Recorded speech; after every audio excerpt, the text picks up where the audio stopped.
ahwe fa mo hwe me munim se botumi adua abe wo Ghana ha edi enyesika bebre a enkohia se mubetu kwan afi oman mu akoman fufu biara so ana enne ye be hwehwe bibi afa abe ho na eye me anije se onipa ono ye be kasa ne ye abranti a onyindu be bia ye moma yenkotie no ne yensua okwan aye nyina be fa so benya abe ho mfa so ene emusika ewo Ghana ha ya. So you're welcome to Finat Farms. Thank you very much. I could see you are busy arranging these oil palms to send to your farm. Before the seedlings got to this stage, can you tell us the process that you went through before getting here? Thank you very much. All right, so it all started with the acquisition of seeds. Okay. Yeah, so we acquired the seeds from a certified seed producer, and after which we prepared our soil and then filled our rubber bags with the soil, and the soil should be humus. Yes, so we got our black soil, very humus, and then after which we bagged our rubber bags, arranged them nicely, prepared the place where we will site our nursery, and then after put our seeds in the bags. Okay.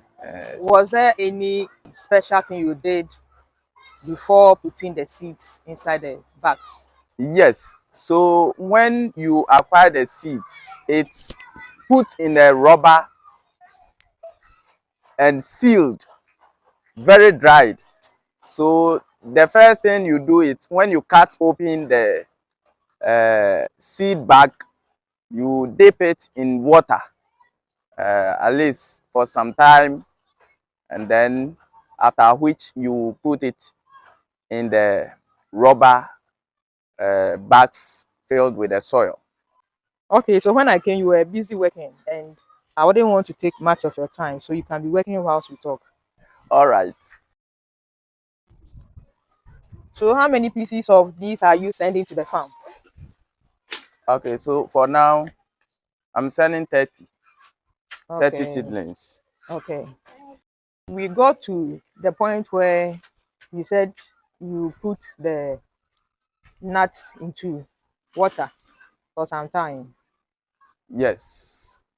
Yes, so Then you soak it in water to hydrate it, and then after that you put it in your nursery bags. okay. So I was explaining where we do the nursery, and so at the nursery site, I've already talked about preparing the grounds for your nursery. And another one I want to talk about is providing of shade. You know, when you nurse your seeds at that tender age, they cannot withstand the heat, stress, or the sunlight, or the scorching sun. So you have to provide shade at that initial stage before they can survive. So you have to also consider your shade. Then you have to also consider your source of water, because you water the seedlings until they mature enough to be able to survive on the natural rains. So these are some of the things you have to consider. Then aside that, one of the nursery practices also is weed control. Weeds will grow at the nursery site, so you definitely have to also consider weeding around them. At that stage, you don't use herbicides because if you don't take care, you are going to spray all your seedlings alongside. So you do hand picking, or if you have holes to be able to weed within the alleyways, then you can use hoes. But within the on the bags itself, or the between the bags, that one you do hand picking. Okay. So So at what stage do you now send the seedlings to the field? yeah, so it's between 6 months to 9 months. They have matured enough with proper nursery practices. At 9th month, they have matured enough for you to be able to transplant them. Okay. But beyond that, it is also not too late. Even up to 2 years, you can still transplant your seedlings. Do you sometimes have to apply fertilizer Yes, you have at to. the nursery stage? Yes, you have to apply fertilizer to boost the growth of the seedling. And at that stage, you need NPK. NPK Okay. is meant for vegetative growth. Okay. So uh, you don't need a fertilizer that will boost fruiting, because they are not yet matured to fruit. So if you apply fertilizer like urea, it will not serve the purpose. So you give them NPK to boost growth vegetatively while they are on the nursery. Okay. Yeah. Before you send the seedlings to the field, what do you do? Oh, okay. All right. So before you send the seedlings to the field, one, you have to prepare your land where you plant them permanently. So you weed. If it is a virgin forest, you have to weed, and after that, you need to prepare the land, get rid of the debris, or if there are stumps or bigger trees that will obstruct lining and pegging, then you have to prepare the land enough to ensure that you have the bare land that you can do pegging. So after that, you do your pegging, and then you dig your holes before you transplant, followed by digging your holes.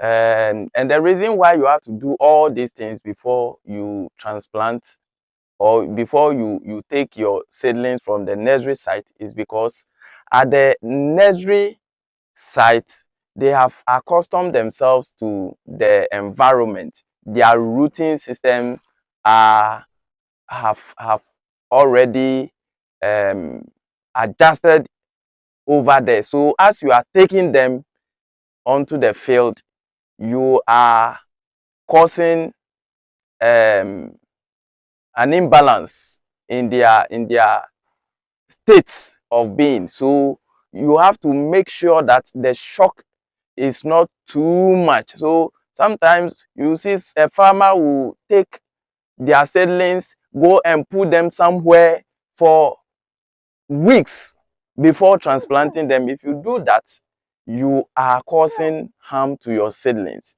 So Okay. before you take your seedlings from the nursery site, you have to ensure that you have prepared your land, you have dug your holes and everything, so that the shock will not be too much. So once you take them straight onto the field and then transplanting them, then another thing that you have to also consider is that, when are you doing your transplanting? So you have to do it in such a way that it's it is ready season, or there is enough moisture in the soil to support the plant for some times. So you don't do your transplanting during the dry season, and you have to ensure that it has coincided with the rainy season, so that the rains will support the plant until the dry season comes. So by the time the dry season comes, the rooting system is already developed to be able to get water in the soil for the plants. Okay. So after sending the seedlings to the farm and now planting it, what do you do again?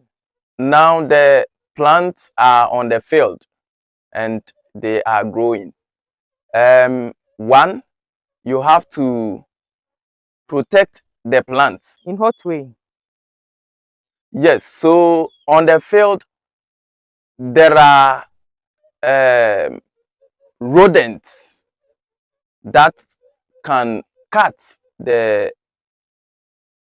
plant or the oil palm. At that stage, you know, the thorns on it has not yet developed, so grass cutter can cut it and destroy it. That is one protection that you have to do. So you can get a wire mesh, put it around it, so that the grass cutter will not be able to access the plant. Then also, sometimes beetles can eat the shooting branches, you know, as they can go into the system and cut the placenta and spoil it. I don't know if that is the right word, but once they do that, it will spoil. So you have to also apply insecticide. Sometimes when the branch comes out, you see that they have eaten into the a part of it. Then you can determine that they are inside. Okay. So you have to put insecticide on it to kill them. Okay. So that is another thing that you have to do to protect them. Then again, weeds is also another thing that feeds the same nutrients that the plant has to feed on. So once weeds come, you also have to weed around them. Sometimes we do ring weeding, and that is very economical. So you can do ring weeding around the plants, and then after that you do mulching. So like this one, what you do is that you put this one at the base of the plant. It will always ensure that there is some sort of coolness at the base of the plant, and Okay. it will also prevent weeds from growing. You see, like they are here. So as you can see, weeds have not been able to germinate over here. Okay. But So around you see the but weeds. around you see weeds. Yeah. I see the weeds. Okay. So this is called mulching. So you put it at the base of the plant. So these are all farm practices that you do while the plants are growing on the field. Okay. Do you also have to apply fertilizer? Yes, you also have to apply fertilizer, like I said, for vegetative growth at the tender age. Then when they begin to fruit, then you can consider fertilizer that will boost the fruiting. Most people want to do 3-month crops, vegetables and some other tubers. You being a young man, what made you want to go into oil palm farming? Okay, so it's good to do 3-month crops because the turnover is faster. You get cash faster than the oil palm. But let's assume you go into cabbage, you go into garden eggs or tomato farm, and after 3 months you get your money due. But how often will you have strength to do it year on year out? But once my oil palm farm is established. It is there. So tomorrow, should anything happen and I'm not able to farm again, I have my oil palm. What I need to do is to get a caretaker. And year after year, I will continue doing the harvesting to support myself. So that is the main reason why I prefer to go into oil palm rather than the vegetables And the other 3 months crops. and the other 3 months crops. But nevertheless, once the oil palm at this stage, as you can see, very soon, by next month or so, when you come here, I will be planting maize over here.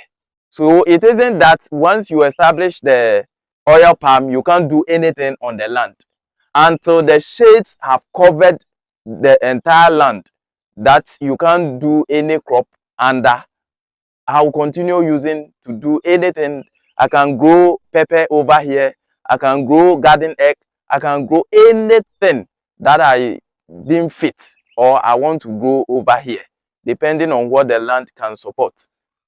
By next month, I will start planting my maize over here. If I want to do pepper, I can do pepper and any other crops. So that is it. That is one advantage. So as you are weeding around your oil palm, you also have other crops that you can intercrop to be supporting yourself before it gets to the old age or when the canopy has covered the entire land that you can do any crop under. Okay. Again. But won't it have the same nutrients that the oil palm also have to use? Definitely, they will all compete for the same nutrients. But one thing is that the rooting system of the oil palm is such that it spreads and go further away from the tree.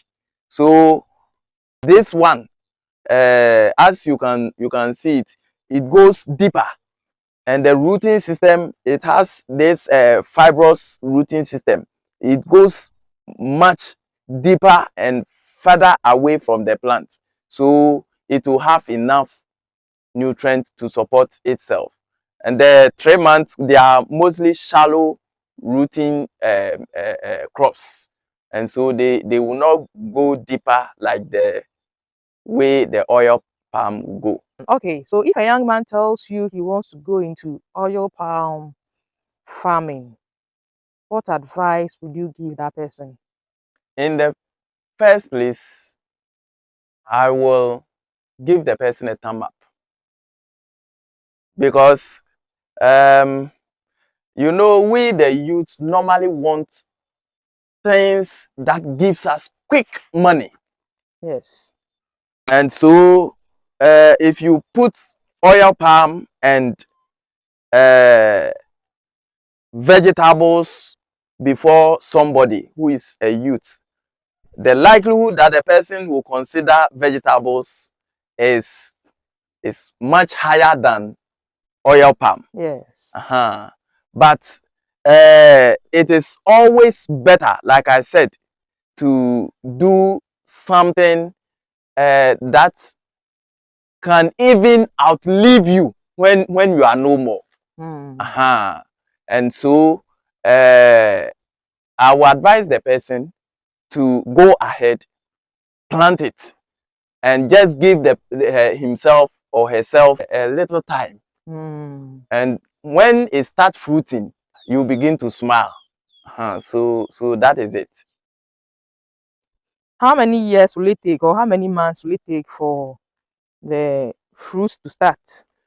Roughly by 3 years, if you do your farm practices well, by 3 years you begin seeing fruits on it. But you don't harvest it at that age. Okay. At best, you can handpick the fruit from the bunch. But and the reason why you don't have to harvest at that age is because when you at that age, the neck has not grown wider enough, and so if you start harvesting, it will become slim, and once it is slim, it can't give you enough bunches at a time. Okay. So when you leave it and it grows with the front on it at least until 4 or 5 years, then you see the base will become bigger, and then it can give you much bunches. Okay. In Ghana, what areas can one buy land to plant oil palm? I don't think it does well in every region in Ghana, but some regions. So do you have names of those regions? In fact, oil palm does well almost in all the regions except the upper part of the country. Northern region, upper east, upper west, it doesn't do much well over there. But western side, Ashanti, eastern, central, it does very well. In fact, when you go to eastern and central region, that is the hub of most of the oil palm plantations in Ghana over here. So if you are considering establishing one, then you have to consider any land around central region or probably eastern region.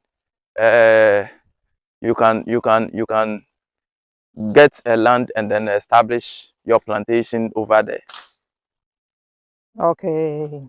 How many acres can one start with? Looking at the yield one could get from maybe an acre or 2 acres, or what number of acres? It depends on your capacity. One can decide to start an acre per year. You may get a land of probably 10 acres. But if you cannot do the 10 acres at a time, then you have to consider doing it in bits. So that is it.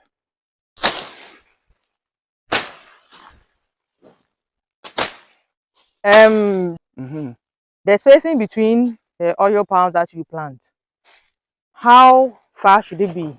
Yes, so it is 27 to 29 feet apart. So it's normally planted in rectangular. So from this one to this one should be 27. Then from this one to that one should be 27. Okay.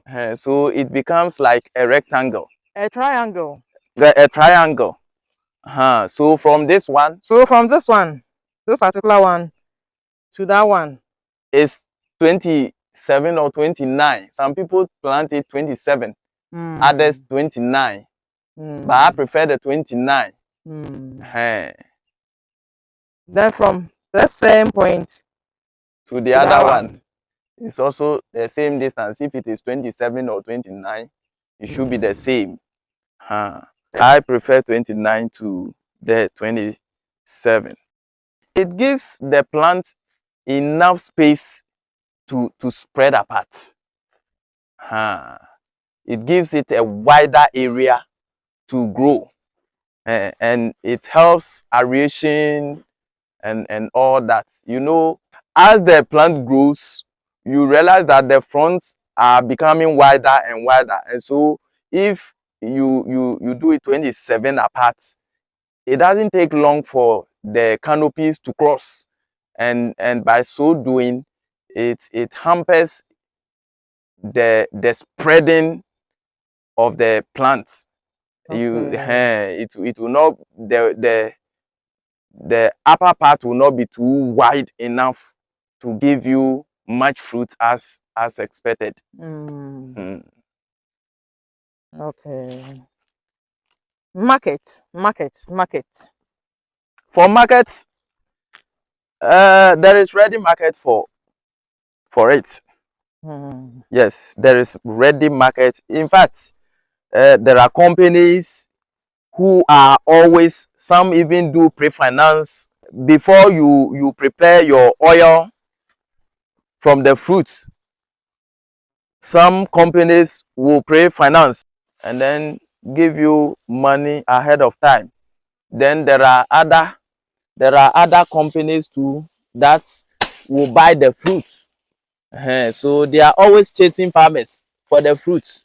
There are companies that are into soap making. It's one of the raw materials that they use for soap making. And so as for the oil palm, we don't always get enough for our clients. So it is good. It is not one that you harvest and be fighting and crying for buyers. No. No.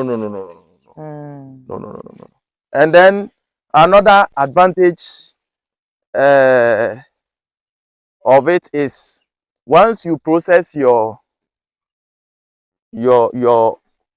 palm fruits into oil, it can stay for even up to 3 years.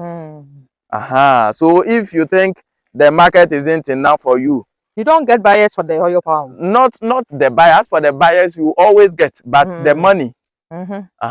Sometimes the price fluctuates. It goes up and it comes down. So if you think the market price is not good enough for you, you can just keep it. Last 2 years, the jerrycan went as far as 1,003, and then at a point it came down to about 600 Ghana cedis. So if you think today the price is not good for you, you can just keep it. It will be there.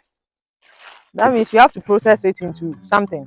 That's what I'm saying, that yes, when you process the fruit into oil, the oil can stay as long as you want. Okay. And talking about the market again, who has the power to determine the price? Yes, so it is the demand. So when the companies want it and they are not getting it, definitely the price goes higher. We don't have a regulatory body like Ghana Cocoa Board and other agri companies that regulates the price of cocoa, cashew, and other things. This one, it is sold based on demand. So the companies come with their prices. Okay. And as time goes on, they revise it because maybe the demand is going higher and higher, and they are not getting the supply. Okay. Okay, which means it is good. Sure. So in conclusion, Ghana, I would say we have many arable lands. Arable lands that we inherited from our forefathers. And this time, when you talk to the youth, they all want to go into galamsey and other things, which destroys the land. Please, young men, let us go into farming, and you will not regret it. Thank you. Thank you too. Guys, we've been talking to Mr. Nathaniel Kwamifio. He's the CEO and co-founder of Freenat Farms. And so we'll be learning a lot on Freenat Farms. I wish you subscribe so that we all continue learning from time to time. Thank you for watching and see you in the next video. Bye-bye.